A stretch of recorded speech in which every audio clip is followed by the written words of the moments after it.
I used to think bedtime was safe. The lights go out, you close your eyes, and the world fades away. But I was wrong. Bedtime isn't the end of your day. It's the beginning of theirs. Tonight, if you wake up and hear breathing under your bed, don't look. Don't move. And for God's sake, don't answer when it whispers your name. I don't know when I started sleeping with the lights on. Maybe it was after that night. The night I learned there are things that live in the dark and wait. I was 8. We had just moved into the old house by the woods, the kind of place that creaked when the wind blew, even when the air was still. My bedroom was upstairs, small, with peeling wallpaper and a window facing the trees. Beneath my bed, there was a hollow space, too big for comfort. Even as a kid, I hated that space. It always felt occupied. The first night, I woke up to a sound, a faint, wet breathing. Not like a person, more like an animal trying to stay quiet.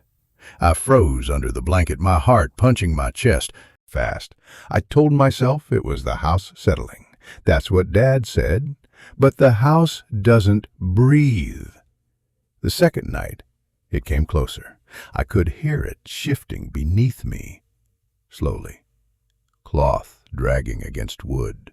Nails scraping ever so lightly. It stopped when I moved. It was listening. By the third night, I stopped hanging my feet off the bed. I jumped from the far end straight to the floor so nothing could grab me. Pause. I laughed at myself in the morning. Kid's imagination, right? But that night, I woke up for a different reason. Slowly, someone whispered my name. It wasn't Mom. It wasn't Dad. It came from below. I didn't look. I couldn't. But I could feel. Pause. A weight, shifting the mattress from underneath. A pressure like something was pressing its face upward, smelling me through the fabric. I didn't sleep at all. The next day, I told my parents. They said maybe I had a nightmare. They smiled when I told them it lived under my bed. They smiled, but they didn't look me in the eye. That night I stayed awake. I wanted to catch it. I wanted proof. I lay still, breathing slow, pretending to sleep. Hours passed. The moonlight shifted. And then I felt it. Something cold brushed my hand, the one dangling off the side. I yanked it back instantly. That was my mistake. The thing moved.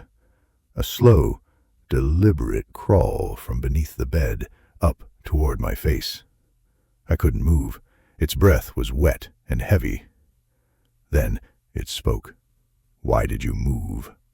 I screamed, finally, loud enough to wake the whole house. But when my parents came in, there was nothing. Nothing under the bed, nothing in the room.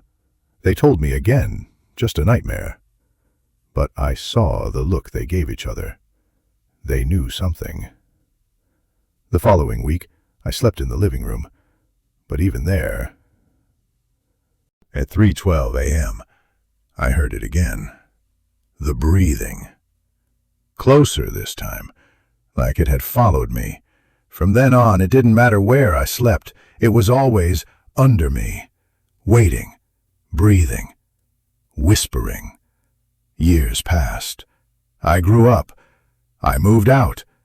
But last night, in my apartment, miles away from that old house, I woke up at 3:12 a.m. And there was the breathing from beneath my bed.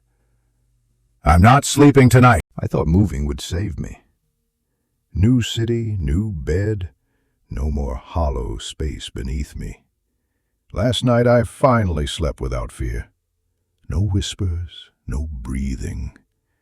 But this morning, when I opened my eyes, the mattress felt different, softer, lower, like something was pressing up from underneath. And just before I got out of bed, I heard a voice. "You're heavier than I remember."